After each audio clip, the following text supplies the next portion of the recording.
if we don't protect our flora and our fauna. Then we won't have the oxygen to breathe.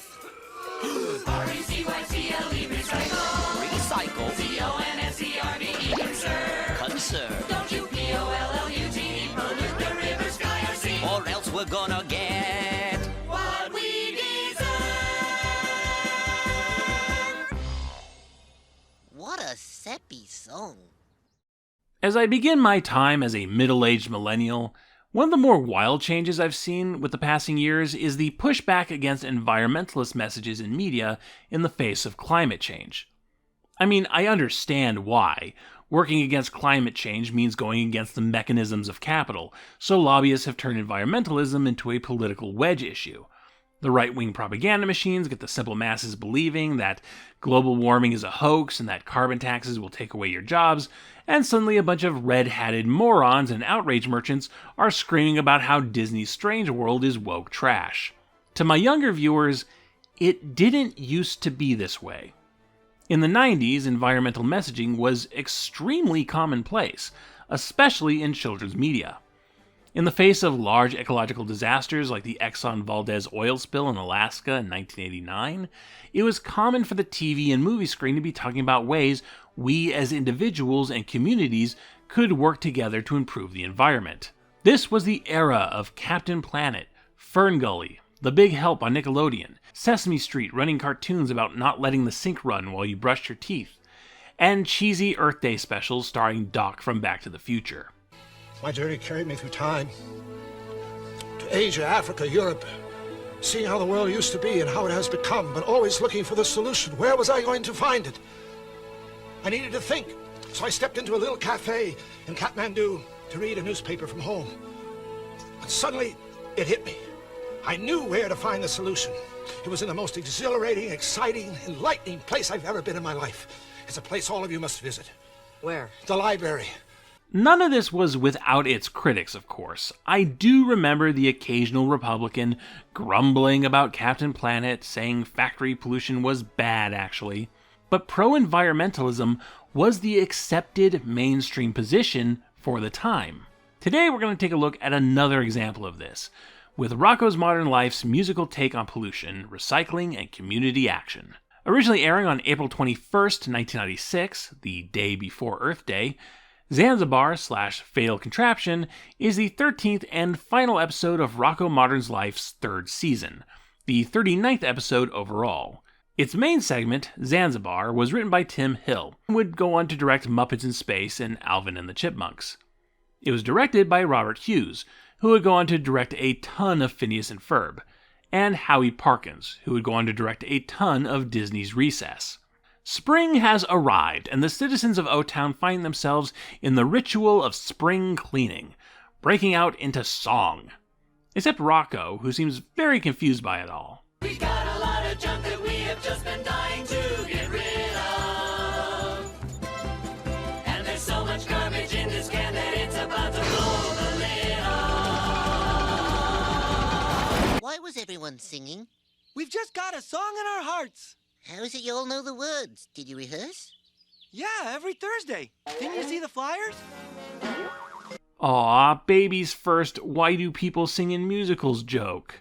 A lot of spring cleaning means a lot of trips to the dump, but it quickly reaches max capacity. Unsure of what to do with all their garbage, the always sardonic Ed Bighead suggests dumping everything in the nearby park and river. Before egregious pollution can take place, Captain Compost Heap arrives to offer an alternative solution. R-E-C-Y-C-L-E, recycle. C-O-N-S-E-R-V-E, conserve. Don't you P-O-L-L-U-T-E, pollute the river, sky, or sea, or else you're gonna get what you deserve. Zanzibar covers a lot of different angles on protecting the environment, from picking up litter to stopping chemical dumping. The cartoon is especially concerned with the depletion of the ozone layer, caused by manufactured chemicals in refrigerants and propellants. A growing hole in the ozone layer above Antarctica was a reoccurring news story around the time this episode aired. A lot of people were worried. The focus then switches to the pollution caused by the company Conglom-O, who basically runs the whole town. Trying to get them to change their ways seems daunting, surely impossible, but Rocko figures they have to try. So he appeals to the board. Don't you P-O-L-L-U-T-E pollute the river, sky, or sea, or else you're gonna get what you deserve.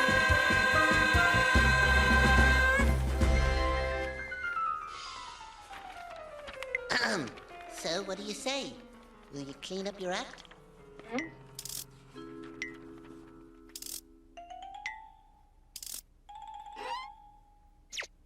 Okay.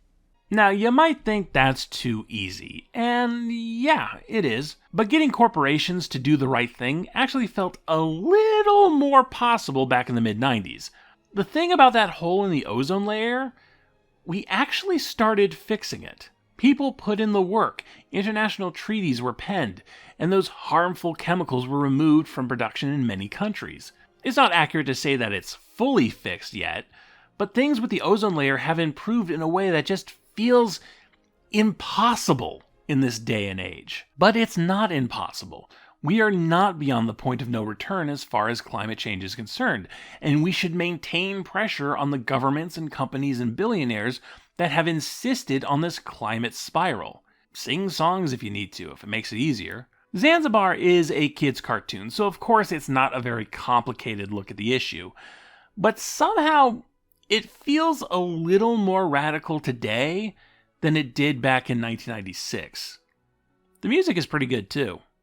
Zanzibar is the main event here, it's what everyone talks about, but let's take a quick look at the second cartoon. Fatal Contraption was written by Tim Hill and series creator Joe Murray, and was directed by Alan Smart, who had become a regular director for SpongeBob SquarePants. Rocko sees a new, fancy kitchen appliance and decides to get one for himself. However, the appliance turns out to be a dud, and when Rocko attempts to return it, the actually alive device takes steps to make it irreplaceable.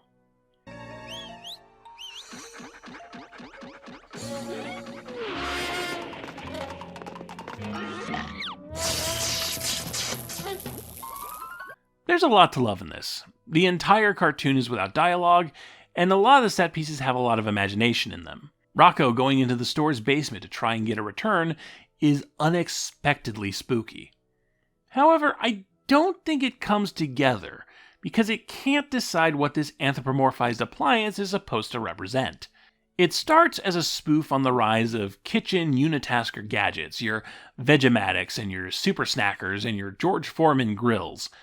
But then the appliance store is made to act like an animal shelter, and the appliance is this neglected puppy, which makes Rocko seem like one of those assholes who returns a rescue dog to the pound after 3 days because it piddled on the carpet. But then this appliance becomes like a Looney Tunes villain, like a Sylvester the Cat or a Wile E. Coyote, trying to get rid of Rocko's dog Spunky with elaborate schemes that keep blowing up in its face.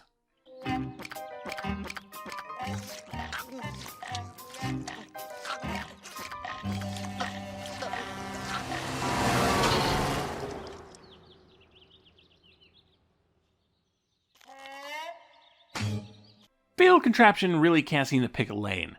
Am I supposed to feel bad for this thing or not? And that's a shame, because again, the animation itself is great. Zanzibar is the reason to watch this episode, though. It's a touch more mean than your average 90s environmentalist special, just a smidge.